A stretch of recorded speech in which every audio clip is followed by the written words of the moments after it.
Aku nggak pernah nyangka kalau hidupku akan berbalik 180 derajat dalam sekejap.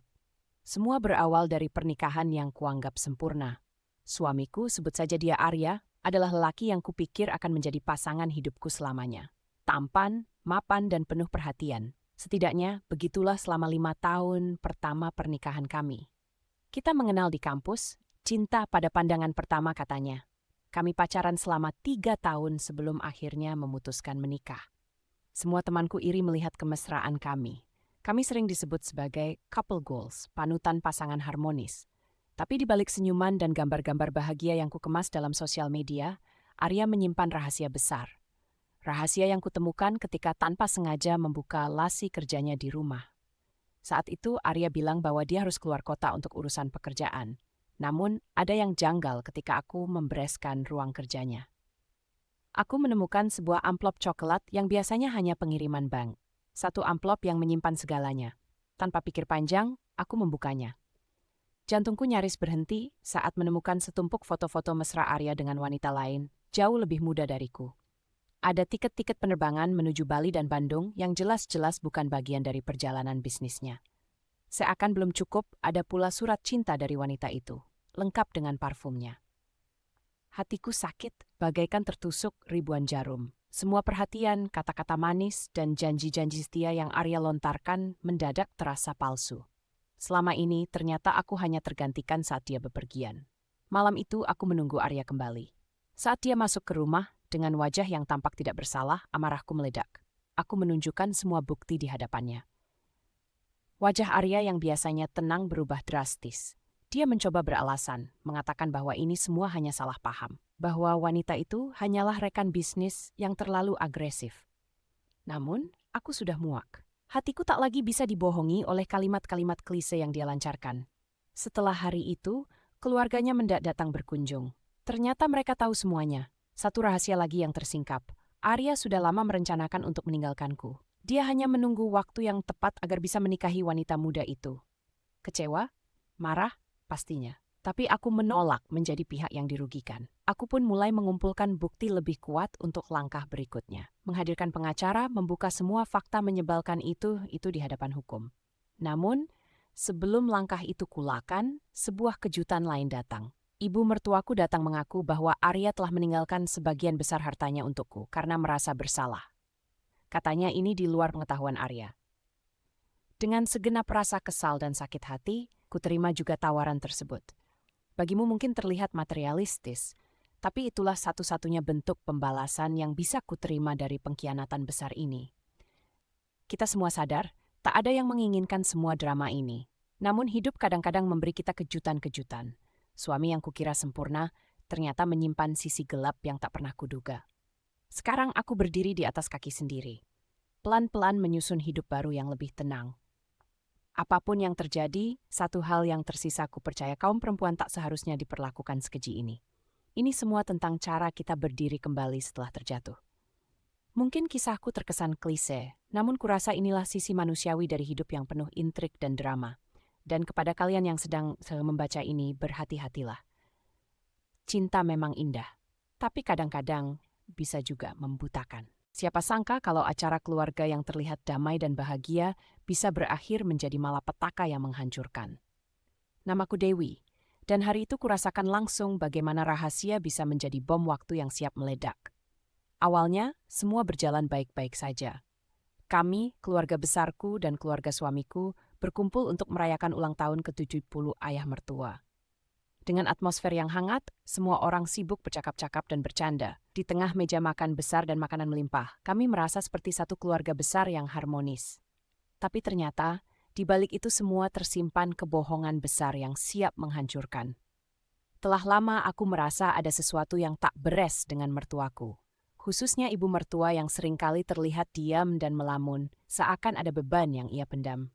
Aku ingat suatu kali, saat sedang mencuci piring bersamanya, mendadak dia bertanya, "Menurutmu, apa kebohongan terbesar yang bisa menghancurkan keluarga?" Saat itu, aku merasa pertanyaannya aneh, namun kupikir mungkin ia hanya mengajak bercanda. Namun hari ulang tahun itu, aku mendapatkan jawaban dari teka-teki dari pertanyaan anehnya. Acara makan malam dimulai dengan sambutan hangat dari suamiku dan saudara-saudaranya. Semua tampak ceria, sampai tiba-tiba Andi, adik suamiku yang baru saja kembali dari luar negeri, berdiri dan berkata bahwa dia ingin mengumumkan sesuatu. Sambil tersenyum, ia berkata, "Aku menemukan sesuatu saat mengurus dokumen keluarga di Jerman." Seketika ruangan menjadi hening. Andi mengeluarkan map berisi kertas-kertas lusuh. Dia menggemparkan semua orang dengan mengungkapkan bahwa ayah mertua ternyata memiliki keluarga lain di luar negeri. Istri dan anak yang sama sekali tak diketahui kami. Aku tersentak. Semua orang menatap satu sama lain, bingung dan terkejut, terutama ibu mertua yang wajahnya langsung pucat. Ibu mertua menangis sejadi-jadinya, dan entah kenapa aku merasa sakit melihat itu. Ternyata ayah mertua menikah bertahun-tahun sebelum dengan ibu mertua, dan berita pernikahan yang masih aktif ini benar-benar menghancurkan segalanya. Selama ini, ibu mertua memendam rahasianya sendiri bahwa ia mengetahui kebenaran tersebut, tapi menutup mata dan berusaha melanjutkan hidup demi anak-anaknya. Sontak, ibu mertua berdiri dan berteriak pada mertuaku, menuntut penjelasan kenapa dia bisa melakukan itu. Ayah mertua hanya bisa terdiam, tak mampu berkata apa-apa. Suamiku yang saat itu terlihat terkejut, ikut berusaha menenangkan ibunya yang mendadak pingsan di tempat. Ruangan yang tadinya riuh oleh candaan itu kini berubah menjadi kepanikan. Setelah disadarkan, ibu mertua membuka semua ceritanya di depan anak-anaknya. Bagaimana dia sudah mengetahui rahasia itu sejak 15 tahun yang lalu, ketika dia menemukan surat yang ditujukan kepada ayah mertua dari istri keduanya. Ibu mertua telah mencoba menghadapinya, namun ayah mertua memintanya untuk bungkam demi menjaga keharmonisan keluarga. Demi anak-anak, ibu mertua memilih bertahan meski hatinya tersiksa. Setelah kejadian itu, acara ulang tahun berubah menjadi momen pembongkaran semua dosa masa lalu. Semua orang, termasuk aku, merasa bingung harus memihak siapa. Kami tak menyangka kebenaran sepahit ini bisa tersembunyi di balik senyuman yang selama ini tampak di wajah ayah dan ibu mertua. Tampaknya, rahasia ini bukan soal siapa yang salah atau benar. Semua menjadi drama besar yang mengubah pandangan kita tentang keluarga sempurna yang kita anggap selama ini. Bayangkan ketika Anda mengetahui bahwa orang yang Anda hormati menyimpan rahasia hitam, rasanya hancur sekali, seakan realita seperti ditampar keras. Satu hal yang mungkin bisa kuambil dari semua ini adalah kebenaran tak akan pernah bisa selamanya disembunyikan. Pada akhirnya, dia akan menemukan jalannya sendiri untuk terungkap, membuat semua orang yang terlibat menghadapi kenyataan pahit yang mengguncang.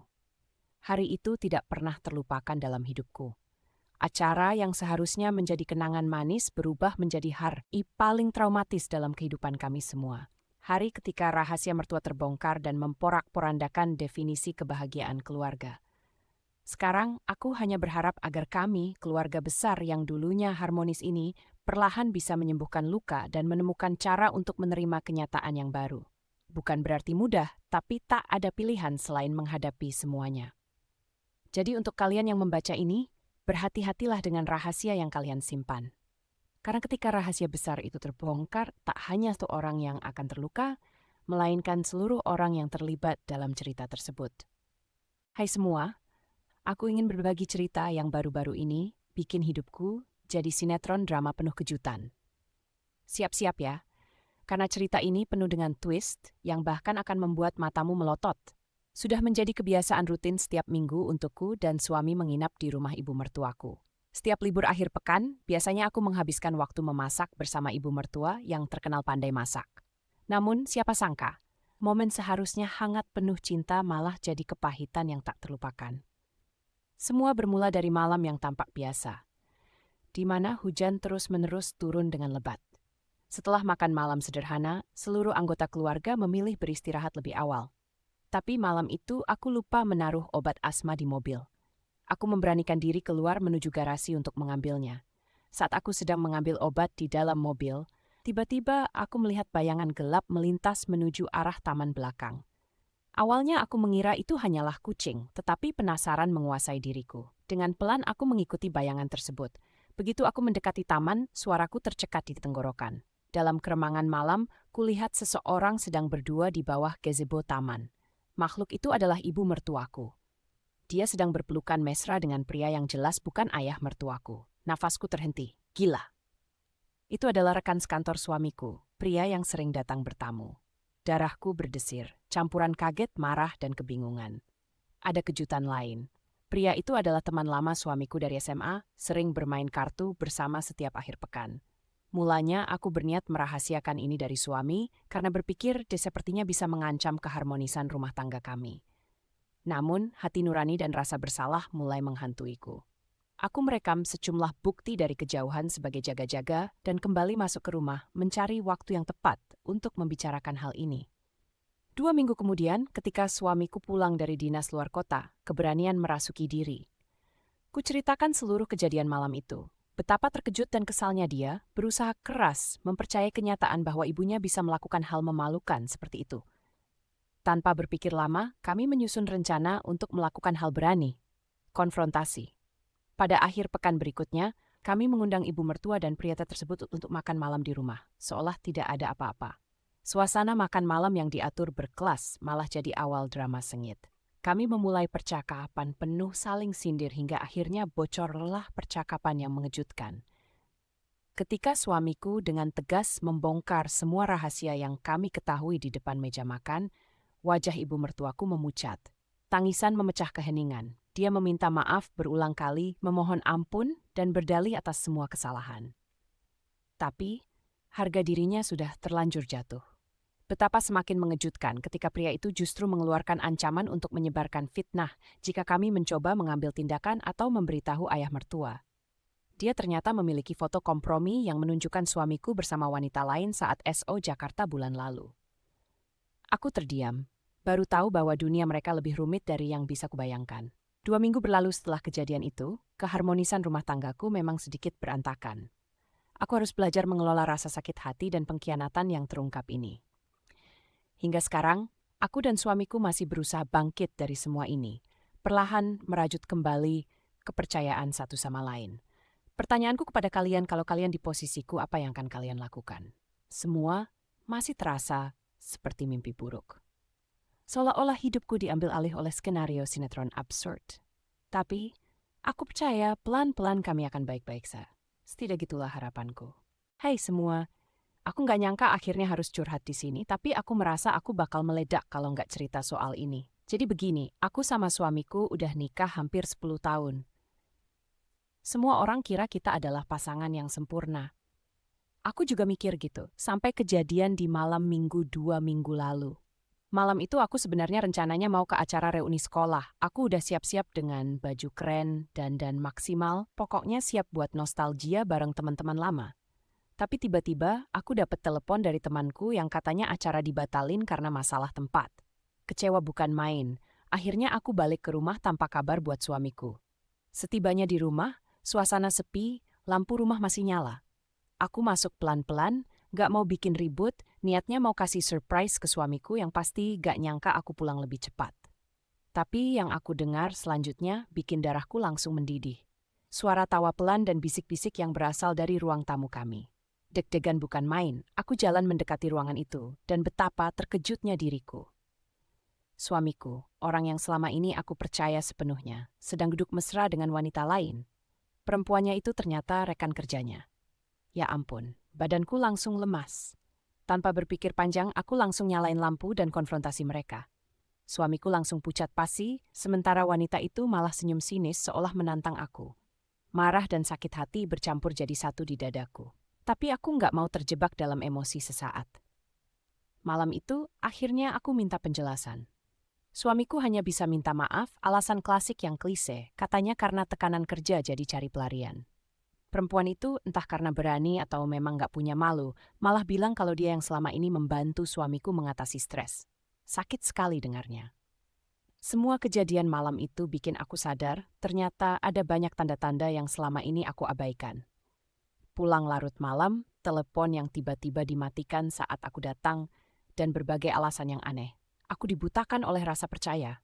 Usai kejadian itu, aku gak langsung minta cerai, meski itu terlintas di pikiranku. Aku cuma ingin berpikir jernih, apalagi kita punya anak, aku harus mikir tentang mereka juga. Aku kasih kesempatan buat suamiku untuk membuktikan keseriusannya memperbaiki hubungan kami. Namun yang bikin aku semakin terguncang adalah setelah aku minta maaf sama dia karena urusan kecil, dia malah mengaku bahwa perselingkuhan mereka udah berjalan selama lebih dari setahun. Ditambah lagi, ternyata keluarganya juga menyimpan rahasia besar soal utang yang selama ini mereka sembunyikan dariku. Seperti dua kejutan dalam satu hari yang membuat aku merasa seperti hidup dalam mimpi buruk. Sekarang posisiku dilematis. Pertimbangan anak dan rasa cinta yang masih ada jadi pertimbangan utama. Namun, ketidakjujuran dan tak adanya penyesalan tulus dari suamiku bisa buatku sulit memberi kesempatan kedua. Aku masih dalam proses penyembuhan luka. Curhat di sini benar-benar jadi terapi buatku. Bukan untuk meminta belas kasihan, tapi lebih ingin menunjukkan kalau kadang yang tampak sempurna menyimpan luka terdalam. Sebenarnya, aku sedang merencanakan sesuatu sebagai bentuk pembalasan halus dan elegan. Bergabung dengan pengacara terbaik, mengatur keuangan kami agar aku punya posisi kuat, dan secara perlahan menjauhkan dirinya dari anak-anak tanpa terlihat. Aku mau dia tahu, sakit yang aku rasakan lebih dalam dari sekadar terluka. Aku mau dia paham bahwa mengkhianati kepercayaan seseorang punya konsekuensi yang berat. Ini adalah fase terberat dalam hidupku, tapi aku yakin setiap badai pasti akan berlalu. Aku nggak tahu apa masa depanku setelah semua ini, tapi aku berjanji pada diriku sendiri dan anak-anakku. Kami pasti akan baik saja. Halo semua, aku nggak pernah nyangka bisa berbagi cerita gila ini, tapi simak baik-baik ya. Semuanya berawal waktu aku dan suami baru balik dari liburan pendek ke Bandung. Karena kami nyampe malam, aku pikir besoknya bakal jadi hari biasa. Ternyata salah besar. Pagi itu, aku bangun buat nyiapin sarapan untuk suami dan anak-anak. Biasanya mertuaku, Bu Rina, juga suka turun bantuin. Tapi kali ini dia nggak muncul juga sampai jam 9 lebih. Aku nggak terlalu mikirin, mungkin dia lagi capek. Tapi perasaan aneh muncul karena pintu kamarnya sedikit terbuka. Padahal seharusnya aku yang terakhir lihat dia masuk setelah nonton TV semalam.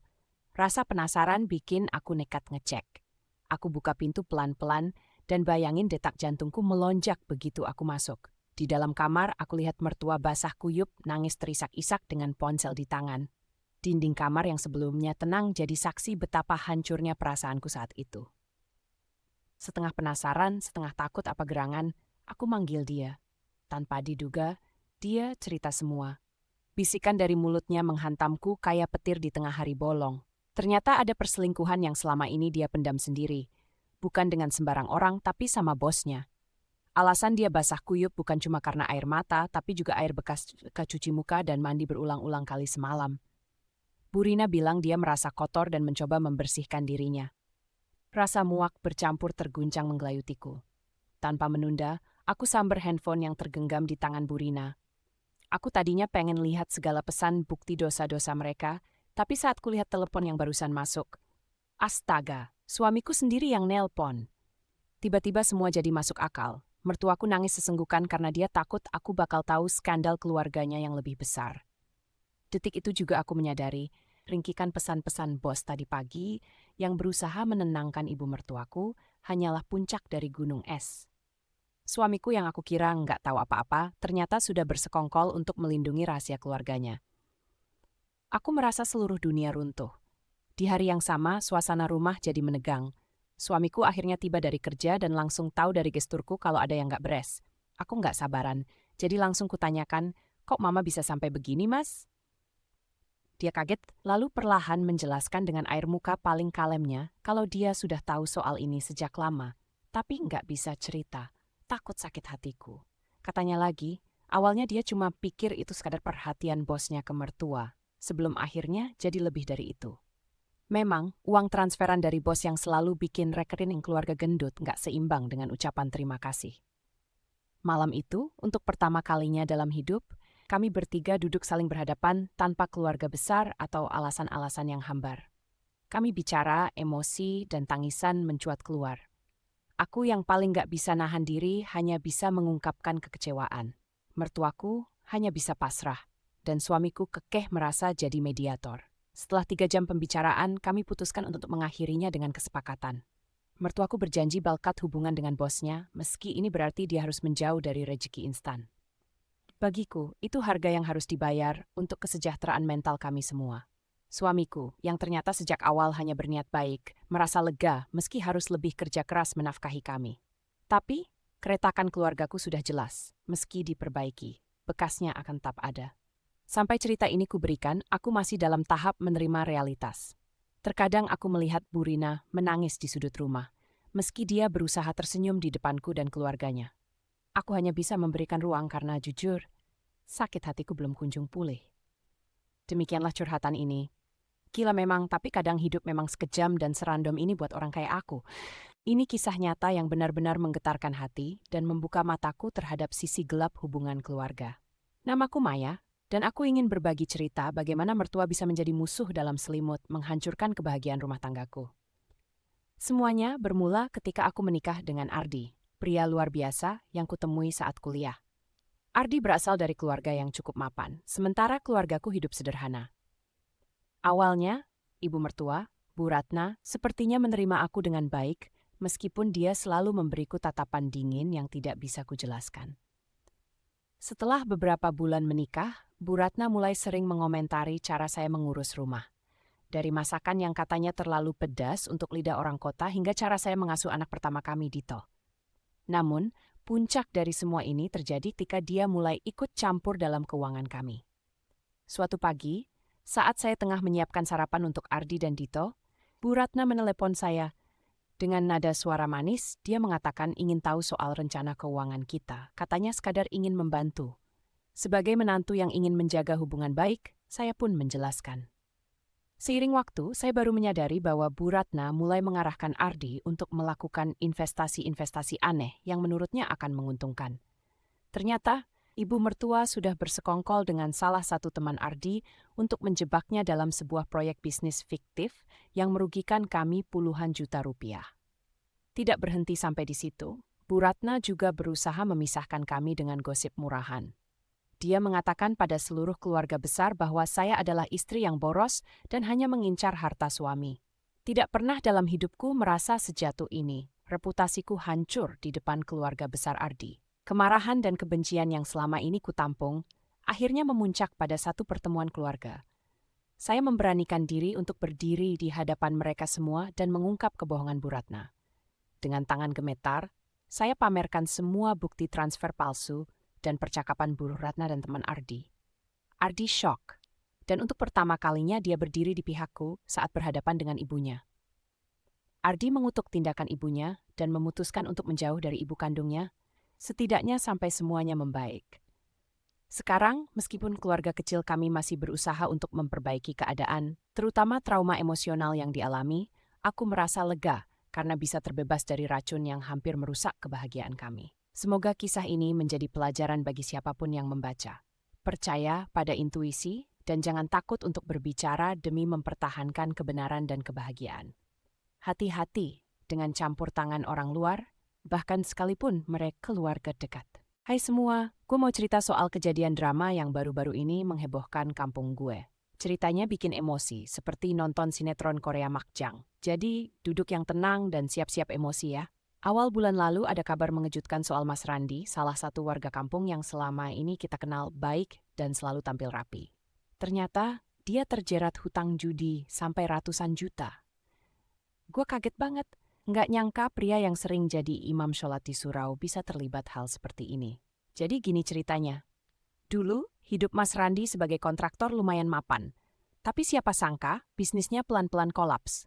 Ternyata, uang bisnisnya udah digelapkan diam-diam buat judi bola online. Dia sendiri nekat karena awalnya menang besar, lalu keterusan, kecanduan, dan berujung hutang kelintah darat.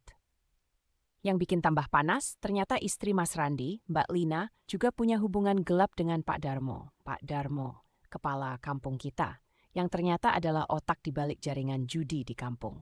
Ini beneran bikin gempar. Bayangkan kepala kampung kita sendiri terlibat langsung.